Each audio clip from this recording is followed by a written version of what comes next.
I saw this on TikTok and I decided to give it a try. Let's make popcorn. We are making popcorn with palm oil, guys. This is the corn and the sugar they mix together. If you have not tried before, just try it. Give it a try, and it's very, very good because it came out the way I really want it. If today is the first time of coming across my page, you are highly welcome to Sweet Mom by Food. You can call me Beautiful Shine for Life. If you have not joined this page, what are you waiting for? Please kindly do me a favor by doing so.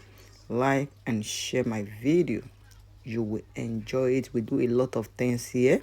We do sports, we cook, we do vlogging, we dance.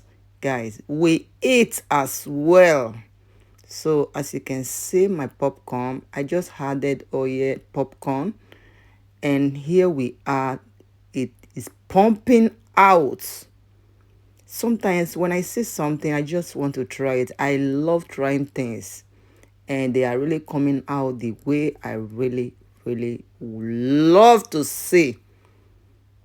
It looks so good, and try it yourself, guys. You will love it.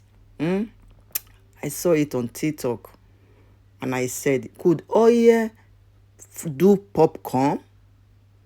I said, let's give it a try. You know, if you don't try, you will not know. So it's good. It's always good to try something. Try new things, because last time I make it with oven and they also came out with microwave. I mean to say not oven, microwave, and they also came out very well. Today is super amazing the way I make this popcorn. It came out really good. Thank you guys for joining me for today's video. Our popcorn is ready. Don't forget to follow this page for more amazing video. See you in my next video. Bye.